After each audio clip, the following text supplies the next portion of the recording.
Legacy Maker, the All Sports Network.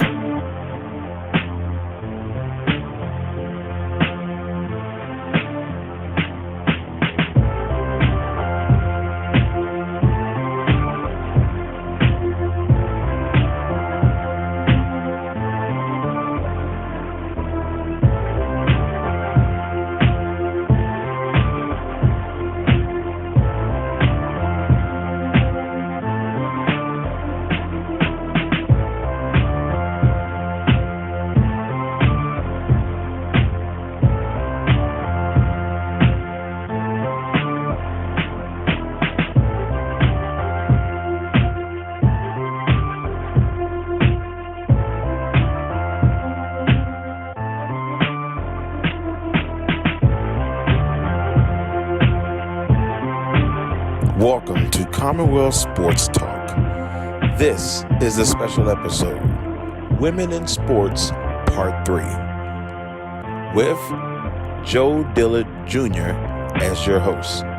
This week's special guest, Peggy Davis of Virginia State University. She is the Director of Athletics.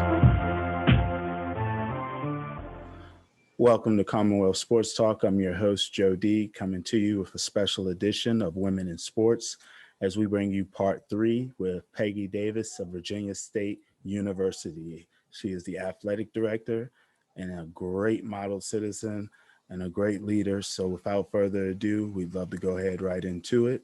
This is brought to you by Legacy Maker, Grind and Pray, and this podcast is designed to spread knowledge, teach, and inform the listener and viewer about the positive advancement of women in sports, both in Virginia and nationally, as we continue to spread knowledge with women in sports.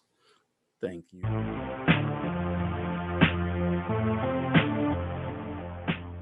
Introduce this as the Women in Sports Edition 3. Okay. We've had the privilege of having Dr. Jen Welter on. We've had Lauren Seavis on, who is the Jackson State Deputy Athletic Director, and we have a lot more coming. So, you know, this is just the tip of the iceberg in regards to us paying homage to women in sports. I'm aware of Women's History Month in March.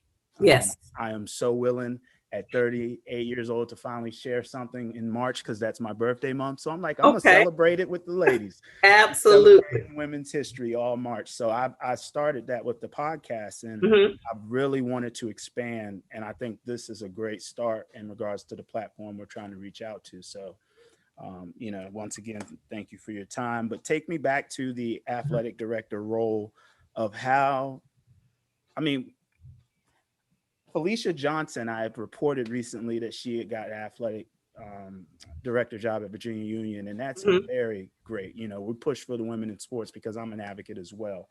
And then I thought about it and I said, you know, Peggy Davis was there almost a decade, 2 decades now, and she's been fighting that fight well before social media could help these ladies fight that fight.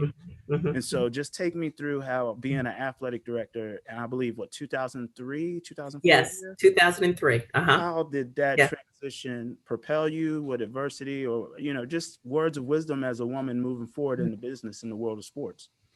Well, you know, first of all, let me thank you again for this opportunity just to be able to really speak on the importance of women in leadership roles. Yes. Specifically, you know, I've always said you cannot be what you do not see. So if we do not give our young women an opportunity to see us in leadership roles, then how are they going to envision themselves in those roles? Yes. You know, and you know, thanks to Alfreda Goff, who, when I got to Virginia State University, Alfreda was the athletic director. And so I so admired her.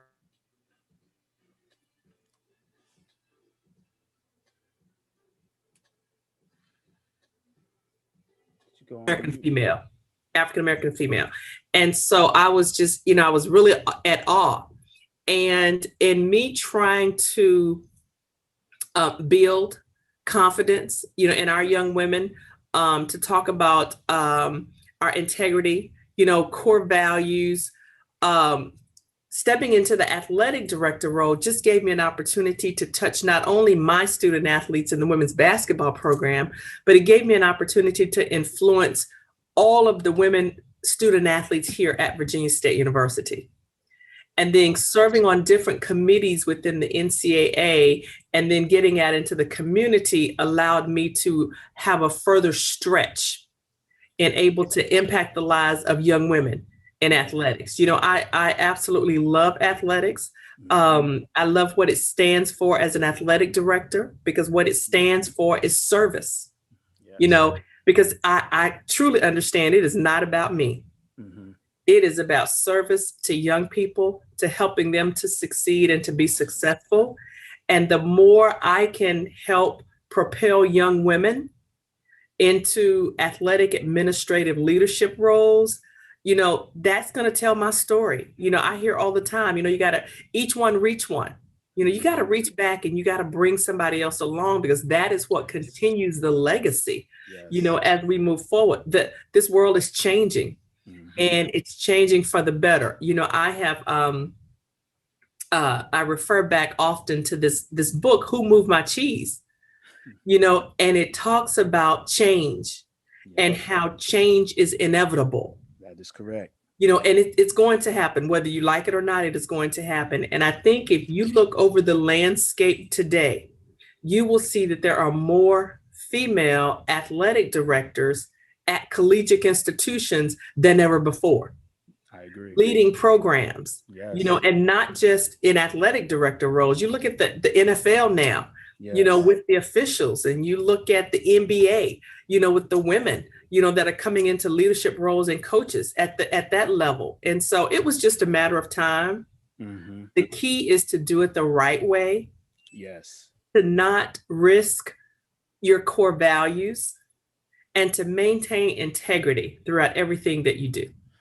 You know, that was amazing and well put, no other than I would expect. And that sounded like what I fell in love with, which was the celebrating the 75 years CIAA tribute that you guys did with that video. And yes. I'm gonna be very direct in my message. You know, that's awesome, but I really want to talk about the women portion of it and how y'all have implemented that into the celebration, because this happened in 2020. Mm-hmm. I just, you know, obviously we didn't get the witness and continue pushing with that movement and understanding everything. Mm-hmm. So how did the women get involved? What type of things were being done? What type of awareness was being brought for the women athletes in the CIAA? Well, you know, there's a women's empowerment series that takes place. You know, everything was because of COVID, you know, this year, and the uncertainty of the virus, and it was just not safe to go out and to mingle and to pull everybody together. Yeah. But previously, you know, like I said, the women's empowerment brunch that takes place, there are a lot of things for the student athletes with Student Athletic Advisory Committee that are geared toward helping young women to grow mm-hmm. and establish, you know, themselves. There's mentorships, you know, that take place. And so there's a lot of opportunity. Awesome. Our senior woman administrators do a fantastic job at not just working with women, you know, but with all student athletes, but just having speakers come in, you know, to talk to the young women about leadership, yes, you know, and about being successful and investing in your own career. You know, those are some of the quality things that we have to continue to preach every day. Yeah, I love that. And you know, that, like I said, that when I watched that video, my purpose became even more relevant, and just I hit the spinning wheel of you know, that brand new thought where you've got energy for like maybe a new project or new endeavor that you might want to take on. But mm-hmm. you know, for me, my purpose was, as I started with Commonwealth Sports Talk, to celebrate the Virginia athletes and coaches within the state that just continue to give back. And that's that message you said, paying it forward and seeing them work even outside of their celebrated athletic careers. So we started doing that, and you know, the ball got rolling. And then, you know, I always wanted to be an advocate for Title IX. Like I had said earlier, I understood the dynamic of it. I understood the numbers and how we needed to be, you know, equality across the board. And it led to bigger things, you know, with this platform. So I figured that's why Women in Sports was brought in, to build that platform and to continue to show the encouragement of that growth. Like, I want to be a part of it, not sit and watch it. You know, I want to express how much I have followed women in sports, how much I've, gotten into it. And so the 75th anniversary had a Mrs. McWilliams as the CIAA, and all of it blew my mind. I was so ready to go research it, look at it. And so this is, effective this week as us talking. So I'm just intrigued, and I think I'm going to have to continue talking to you in regards to how well the CIAA has been represented by ladies and what more can be done, because that's just always a great iceberg to tip. So I just had to throw that in there. That was personal. I told you I got a lot with you, as over 15 to 20 years of seeing you as a mentor and a role model figure in sports. And so not just women in sports, a role model, you know what I mean? That competitor in you, I saw that. I snuck into Daniel's gym sometimes and watched some practices. I saw that and I was just like, yeah. And, and so that drive, that energy, I can see it passed forward into the professional world of you representing Virginia State. But talk to me about the expansion. I mean, like, I was in 2003, I think 2003, 2004, I finally started paying attention to all my paperwork with enrollment and everything as a student. And so I said, Rogers Fee Stadium. And kids all talking everything. I'm like, what in the world? And I'm like, reflect, why would that be the case? And it's because of the growth, the vision, the long-term goals of a university. And it has done nothing short of excelled with that. And take me through that journey from 2003. Did you envision all that has come in front? I mean, you just kind of put your head down and started grinding is my motto. What happened? And I love your shirt that you have, Grind and Pray, because it is so real. It is so real.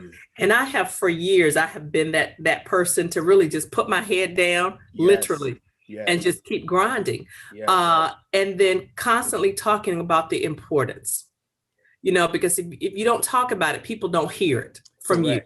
And so you talk about the importance, you talk about how it is going to pay off, not just for athletics, but how it will pay off for the university and then for the community, in which we are. And so if whatever we can do to help grow our product, absolutely, it is only going to benefit others, long after we're gone. It's going to continue to benefit others. And so we have to really maintain our vision, see growth, and at the same time, we have to work our plan, plan our plan and then work our plan. That's correct. Because it will certainly benefit everyone. It will benefit everyone. I love the brainstorming process. It's the grind. That's how some people look at it. And you don't have an end result, you have an end result, but there's many of obstacles and many of ways that you can manage to get there. And so the brain gets to use that creativity. And that's how I love it as well.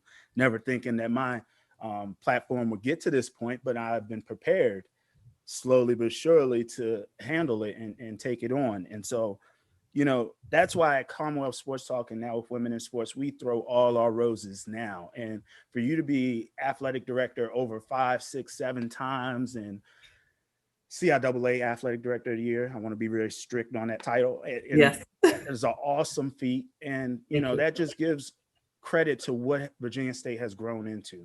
And it is a blessing to say I am an alumni from there and can come back and see the progression, the growth, the community, the buildings, everything coming to full circle. And, the Grind and Pray company is from Petersburg. So I had to figure a way to keep my roots close to home and keep supporting and find a way to show the love. So great. Absolutely. Yes. So how about interim commissioner of the CIAA? As you said, head down. I guess you just had your head down so much that they were like, she can do it, or she's the one, or something of that magnitude, because obviously they thought very highly of you in that position, because that's an in-need time. It's very, not a process where you get to figure it out. You got to slide in and handle it and keep it rolling, like jumping on and running as soon as you fall landing. So take me through that process. Like, how was that? I mean, that set the table again once in your personal career, but also staying when you came back to Virginia State, how dedicated you were to the big picture at Virginia State by any means necessary. Yes. It was absolutely a great opportunity. And I always say and have said for years, you tell on yourself without ever opening your mouth. And that's huge. Because you never know who's watching. You never know who's paying attention to your day-to-day, go abouts, whereabouts, and speaking with. And so apparently I told on myself without ever opening my mouth with the presidents and chancellors of the 12-member institutions within the CIAA, because they called me. Dr. Burnham called me at the time. He was the chairperson and said, the commissioner had decided to retire, and we got together, the presidents and chancellors, and we'd like for you to step in as the interim commissioner. And I was like, me, really? So it was really a surprise that they would come and ask me. Of course, it wasn't something that I was seeking, but it was also a great opportunity. Absolutely. And one of the things that I have learned in my career is to say yes to opportunities. Yes. Because you really never know where that opportunity is going to take you.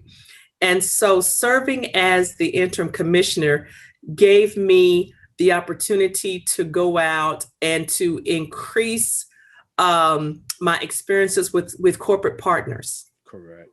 Such as Coca-Cola and Nationwide, Food Lion, and Toyota. It gave me an opportunity to go and sit in those boardrooms. Nice. And have the meeting and talk about the importance of education. Yes. And the importance of supporting our student athletes within the Central Intercollegiate Athletic Association.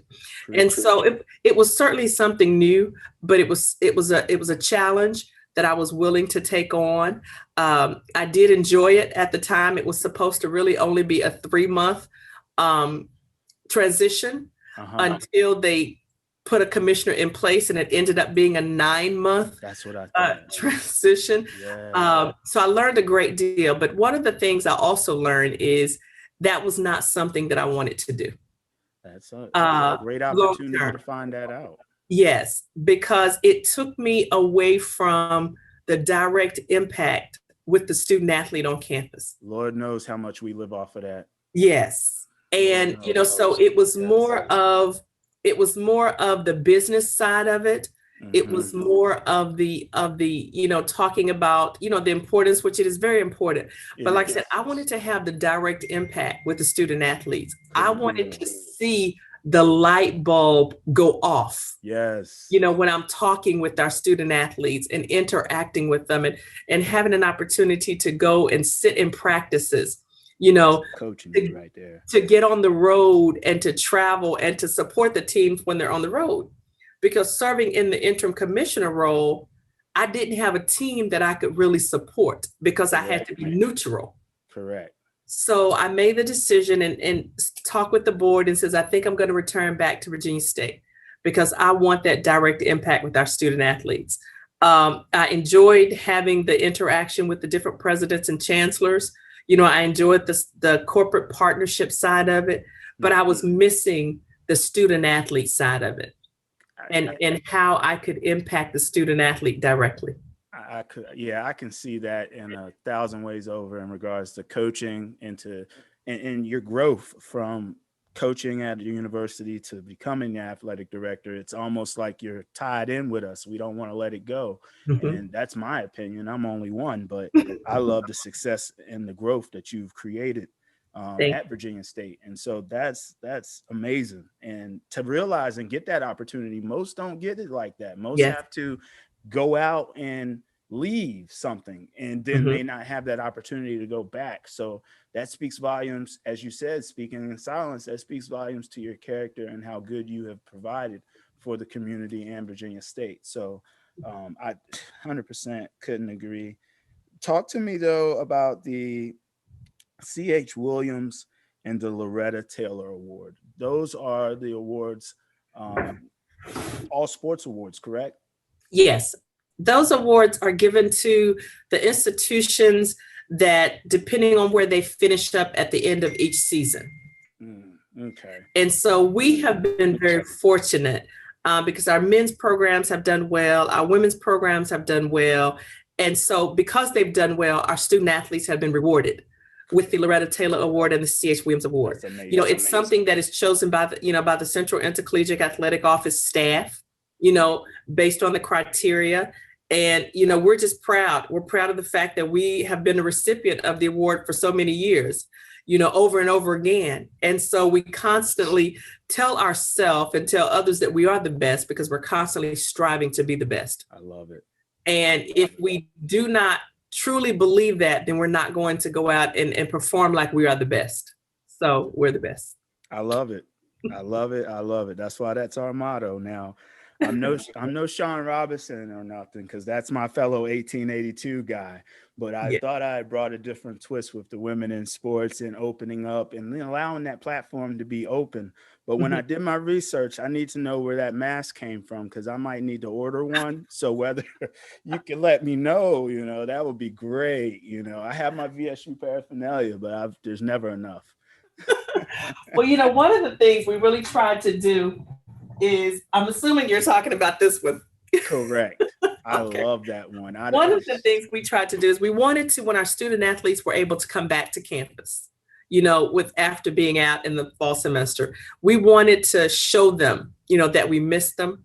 We also wanted to ensure them that we realized that their health and safety was absolutely our top priority. So what we did is we ordered those masks for our student athletes. That is amazing. So as they got back to campus, they all got a mask, you know, walking them back and reminding them that COVID is very present and that we do need to make sure that we have our mask on. So we provided one for you. That is the best feeling ever, to be supported and taken care of. And, you know, we had our great times back in 03, but you know, as you grow, it's supposed to show the difference. And I tell them little ID cards we had was all we had. You know, it's come a long way from the resources and abilities that Virginia State is grown with. And I love it, man. And I knew that was something close like that. I was like, I wonder if the kids got that on campus, because that seems like a great thing to give out. And, you know, business minded and also wanting to think best for the kids first and foremost. So